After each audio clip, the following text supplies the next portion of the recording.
Hi friends, welcome to my channel. Friends, ఈరోజు మనం ఎంతో tasty and healthy oats appam ఎలా తయారు చేయాలో ఈ వీడియోలో చూద్దాం. సో ఫ్రెండ్స్, వీడియో నచ్చితే తప్పకుండా లైక్ చేయండి, నా ఛానల్ని సబ్స్క్రైబ్ చేసుకోండి. ఈ ఓట్స్ అప్పం తయారు చేయడానికి ముందుగా స్టవ్ పై ఒక కడాయి పెట్టుకొని ఒక కప్పు ఓట్స్ వేసుకోవాలండి. స్టవ్ని సిమ్లో పెట్టుకొని ఒక 2 నిమిషాల పాటు ఈ ఓట్స్ని కలుపుతూ వేయించుకోవాలి, లేకపోతే ఇవి మాడిపోతాయి. ఇలా కలుపుతూ వేయించుకున్నాక ఇప్పుడు చూసారుగా ఇలా కొంచెం వేగిపోయాయి కదా.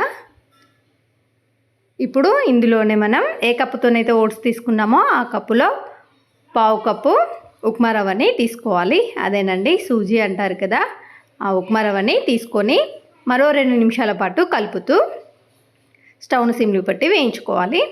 అలా వేగిపోయాక ఒక ప్లేట్లోకి తీసుకొని అవి బాగా చల్లారాలి.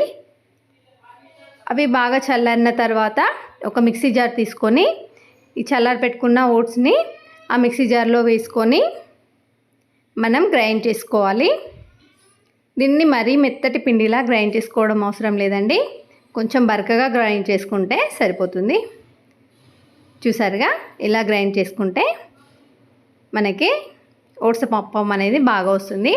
ఇప్పుడు ఒక బౌల్ తీసుకొని మనం గ్రైండ్ చేసుకున్న మిశ్రమాన్ని ఆ బౌల్లో వేసుకోవాలి. ఇప్పుడు ఇందులోకే పావు కప్పు పెరుగుని వేసుకోవాలి. వేసుకొని ఒకసారి కలుపుకోవాలి. ఇప్పుడు ఇందులోకి మనం కొంచెం కొంచెం వాటర్ వేసుకుంటూ మరీ లూజ్గా కాకుండా కొంచెం దోసపిండిలాగా అయ్యేలా కొన్ని కొన్ని వాటర్ కలుపుకుంటూ ఈ పిండిని బాగా కలుపుకోవాలి. చూసారుగా ఇలా అంతటా ఉండలు లేకుండా బాగా కలుపుకోవాలి. కలుపుకొని దీనిని ఒక 20 నిమిషాల పాటు పక్కన పెట్టుకోవాలి. ఇప్పుడు స్టవ్ పై ఒక కడాయి పెట్టుకొని అది వేడయ్యాక 1 టేబుల్ స్పూన్ ఆయిల్ వేసుకోండి. ఇందులోనే 1 టీ స్పూన్ ఆవాలు, అలాగే 1 టీ స్పూన్ జీలకర్ర వేసుకోండి. ఇవి కాస్త వేగాక ఇందులోనే సన్నగా కట్ చేసిన ఉల్లిపాయ ముక్కల్ని వేసుకోండి. వీటిని 1 నిమిషం పాటు వేయించుకున్నాక ఇందులోనే మనం సన్నగా కట్ చేసిన పచ్చిమిర్చి ముక్కలని వేసుకోండి. ఇందులో కావాలనుకుంటే మీరు అల్లం కూడా వేసుకోవచ్చు, స్పైసీగా కావాలనుకున్న వాళ్ళు. ఇప్పుడు ఇందులోనే మనం సన్నగా కట్ చేసిన క్యారెట్ ముక్కల్ని కూడా వేసుకోవాలి. వేసుకొని వీటిని బాగా కలుపుకోవాలి. ఇప్పుడు ఇందులోనే ఒక 1/2 టీ స్పూన్ సాల్ట్ వేసుకొని కలిపి కాసేపు మూత పెట్టుకోవాలి, అవి మగ్గిపోతాయి. చూసారుగా ఇలా వేగిపోయాక ఇప్పుడు వీటిని మనం కలిపి పెట్టుకున్నాం కదా ఓట్స్ పిండిని అందులోకి మొత్తం వేసుకోవాలి. మీకు ఈ పిండి అనేది కొంచెం గట్టిగా అనిపిస్తే కొన్ని వాటర్ వేసుకొని లూజ్ చేసుకోండి. ఇప్పుడు చూసారుగా ఇందులో మనం ఒక పావు టీ స్పూన్ పసుపుని, అలాగే 1/2 టీ స్పూన్ ఉప్పుని వేసుకోవాలి. ఇందులోనే 1 టీ స్పూన్ కారంని వేసుకోవాలి. ఇందులోనే ఒక 1/2 టీ స్పూన్ గరం మసాలా వేసుకున్నాను. అలాగే సన్నగా తరిమిన కొత్తిమీర తురుమును కూడా వేసుకొని బాగా కలుపుకోండి.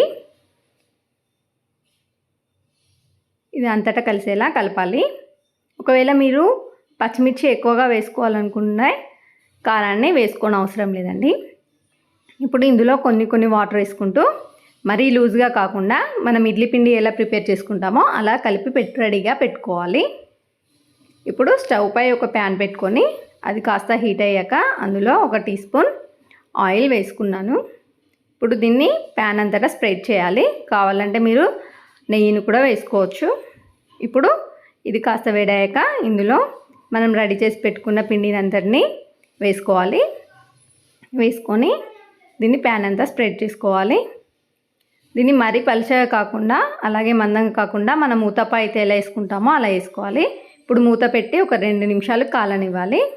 చూసారుగా ఇది మనకి పైన పిండి అనేది ఆరిపోయే వరకు ఉంటే చాలండి.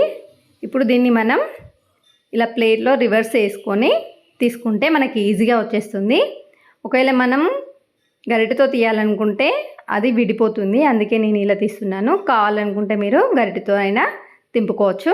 ఇప్పుడు మళ్ళీ ప్యాన్పై కొంచెం ఆయిల్ వేసి మనం తీసిన ఈ ఓట్స్ అప్పంని మళ్ళీ ప్యాన్పై వేసుకొని రెండో వైపు కూడా బాగా కాలేలా కలుపుకోవాలి. ఓట్స్ అప్పం చేసేటప్పుడు స్టవ్ని సిమ్లోనే పెట్టుకోండి. చూసారుగా, అంతేనండి, మనకి ఎంతో టేస్టీ అయిన హెల్తీ ఓట్స్ అప్పం అనేది రెడీ అయిపోయింది. ఇది చాలా టేస్టీగా ఉంటుంది, అలాగే మనకి హెల్తీకి కూడా చాలా మంచిది. మనం బ్రేక్ఫాస్ట్ లాగానే డిన్నర్ లాగానే తినొచ్చు. మీరు కూడా తప్పక ట్రై చేయండి. అలాగే వీడియో నచ్చితే తప్పకుండా లైక్ చేయండి, షేర్ చేయండి, నా ఛానల్ని సబ్స్క్రైబ్ చేసుకోండి.